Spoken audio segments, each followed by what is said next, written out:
बिना बिजली उजियारा, मुक्ति खड़ी जहां कर जोड़े, नहीं वहां काल विचारा। शोभा वर्णी यह वहां की, नहीं पवन ना पानी, संशय शोक नहीं वहां व्यापै, नी अक्षर पहचानी। क्योंकि दो नहीं रहे वहां पे, लेकिन जो समझने की बात है वो बड़ा सार है। प्रलय उत्पत्ति हाल सब दिया में खोल बताए, कह रविदास सतगुरु समर्थ जागृत में समझाए। इसमें एक लाइन है बहुत गहरी समझने की। महाराज जी कह रहे हैं, सत शब्द के कारण आम सत रूप धर आए, उत्पत्ति आदि अंत की दे दी खोल बताए। क्या क्या महाराज ने सत्य शब्द के कारण सत रूप धर आए, सत रूप धर आए। शब्द नाम के कारण की इस जीव को नाम देना पड़ेगा वहां जाकर। समझ माई बात किसी की? क्या समझे?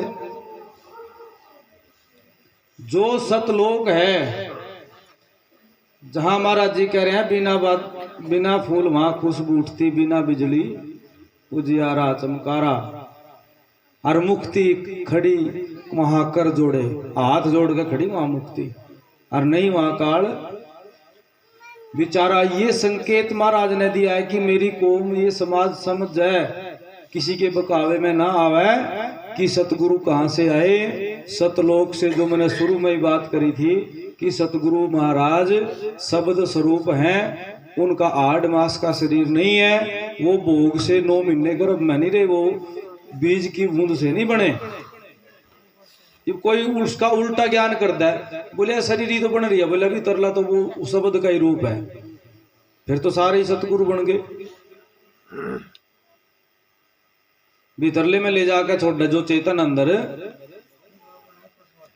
अंश है उसका। लेकिन महाराज तो यहां स्पष्ट कह रहे, सत शब्द के कारण हम सत रूप धर आए, कि वो सच्चा नाम लेकर इस संसार में आए, इस जीव को देकर भी वो नाम प्राप्त करे, और ये जीव उस नाम को प्राप्त करके उस भवसागर से पार हो जाए। ये प्रमाण दे रहे हैं। अब इसमें आगे समझना, फिर महाराज कह रहे हैं ना, जो भाई आदि अंत का जो खेल बताया, महाराज कह रहे हैं अनंत युग प्रलय भया, तब की कहूं सुनाए, देखा देखी हाल सब कहूं खोल बताए। फिर भी आपने फिर कही बीबी थारे तसल्ली नहीं होने की, बताऊंगा फिर भी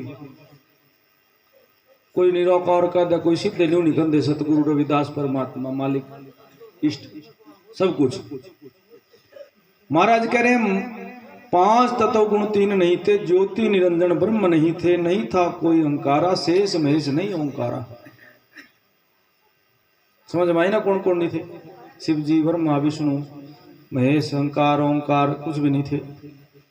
माया और ना ईश्वर धारा नहीं, आत्म परमात्म न्यारा, अंड पिंड ब्रह्मांड नहीं थे, आफताब महताब नहीं थे, अल्लाह भी नहीं था, खुदा भी नहीं था, रसूल भी नहीं थे, पीर मुर्शिद और इल्म नहीं थे, ना प्रकृति पुरुष ना कोई, लोक परलोक नहीं था कोई। समझ में आई बात? क्या समझ में आई?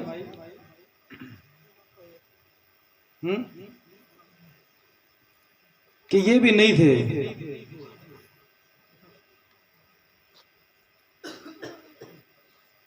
शिरोमणि सतगुरु रविदास महाराज जी ने इतने स्पष्ट शब्दों में ये बताया कि भी जिस टाइम की मैं बात बता रहा हूं, उस टाइम ये सब नहीं थे। तो कौन था? महाराज कह रहे केवल आप ही आप था। खुद के बारे में महाराज बता रहे, क्योंकि कोई भी संत पुरुष आवन्यों को निकंदा में मालिक नाम तो नहीं दरबांधा है कोई। उसके 3 रूप भी बन सके, 4 भी बन सके। सतगुरु रविदास महाराज जी आए, उन्हें का ही अंश, उन्हें का ही सब रूप शब्द रूप में प्रगट। जितने भी संत महापुरुष हुए उनके बारे में कहा सतगुरु साहिब एक, कौन विधि दूजा बया, 2 से बया अनेक, खोल वेद आगे कहूं आदि अंत काल, किस विध 1 से 2 बया समर्थ दीन दयाल। आपके लिए वो वहां से आया है। इसका उल्टा ज्ञान बता दिया, भी दो बन गए एक परमात्मा, यानी एक पावर के दो बन गए ना। मौज हुई प्रगट भया गुप्त वेद सब राख्या, तीन देश उस मौज रचाए बिन धरती आकाशा, अलख अगम और सतलोक। ये पक्की रचना उस देश की सतगुरु की। लेकिन कर दिया क्या, इसका उल्टा कर दिया कि उसको तो वह तो भक्ति छुटवा दी और यहाँ जाल में फंसा दी। यहाँ पा आज या माता धोकनी, आज यू करना, आज यू करना, आज ये करना। असली जो परमात्मा है, देखो आप किसी धर्म की मान्यताओं के ऊपर प्रहार नहीं कर रहे, लेकिन जो आडंबर है, आडंबरों के ऊपर हमने बोलना पड़ेगा कि जब परमात्मा एक है, चाहे उन्हें अल्लाह का रहा, कोई ना भाई गुरु का रहा, कोई कुछ का रहा, लेकिन उसके बारे में पता तो हो कौन है। ये तो अब माना इतिहास मिलने लग रहा, गुरु रविदास महाराज जी जो बाणी लिख कर जान लग रहे, वो स्पष्ट लग रहे करने भाई वो कौन है। वो कह रहे हैं अभी एक नाम, इस जीव को नाम देने के लिए कारण हम सतरूप धराए, लेकिन हमने मानी आज तक।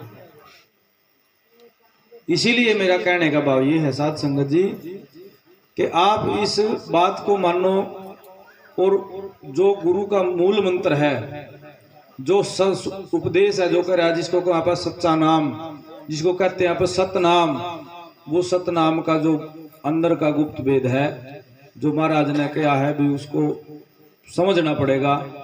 सतनाम यानी सच्चा नाम। सच्चा नाम कौन दे सकता है? जिस पे सतगुरु की कृपा हो, जिस पे हुक्मनामा हो। ये गई थी वो बैठी, जिस तरह मैं पूछू था ठीक ठाक है कि अब बैठी है। ये नु कह जी हम तो गायत्री जपें जी, आसन जाप जपें जी, और सतमरापुर जाप। बहुत बढ़िया बात है, हम तभी कर्म कट है, लेकिन इन्हें नाम का भी नहीं पता था, नाम क्या है चीज है। इन तब बताया था संध में नाम बताया था, यू नाम हुआ है, मूल मंत्र यो है। वही लेकर सतगुरु आए हैं इस देश में। सतगुरु ने जितने भी संत हुए, चाहे वो गुरु नानक देव जी हैं, विचारधारा तो वही पकड़ी, फिर सतपुरुष की पकड़नी है। सतगुरु कबीर महाराज आए, नामदेव जी, सैन जी, जितने भी आए, मूल मंत्र तो एक ही रहा। ये गोरखनाथ की वाणी बोल रही थी बुजुर्ग ने, यहां तक गोरखनाथ ने भी नाम शब्द उपदेश सतगुरु रविदास जी से लिया है, और तब भक्ति करी, तब ये वाणी लिखी है गोरखनाथ ने। उससे पहले तो कुछ और था, तो उलझ रहा था पाखंड में। गोरखनाथ ने सतगुरु रविदास जी से नाम उपदेश लिया, मूल मंत्र लिया, फिर भक्ति करी, उसके बाद अनुभव की वाणी कथी। ये बात भी हमारे से छुपाई गई, हमारा इतिहास बदला गया, सच्चाई छुपाई गई। किसी ने तो किसी का भगत बना दिया, किसी ने कुछ, लेकिन हमें प्रमाण मिल रहा है कि वो सतरूप बना का है, सत का रूप। कबीर साहब कहते हैं साधन में रविदास संत है, सुपच ऋषि सो मानिए। सुपच ऋषि की का जो दर्शन आपने पता है, सुपच ऋषि कौन था? सुपच ऋषि वो था जिसने पांडवों की यज्ञ पूर्ण संपूर्ण करी थी। उस टाइम सारे देवी देवता और सारे पांडव कौरव ये सब के सब उस टाइम झूठे पड़ गए थे, तो उस टाइम उनकी यज्ञ पूर्ण करी थी। तो कबीर साहब कितना बड़ा पद दे रहे हैं, साधन में रविदास संत है, सुप्त ऋषि सो मानिए, हिंदू तुर्क दो दीन बने को ना पहचानिए। कि ना हिंदू पहचान रहे हैं कि सतगुरु रविदास जी कौन है, और ना मुसलमान पहचान रहे, आपस में लड़ रहे। ये बहुत गहरी बात है आपके लिए।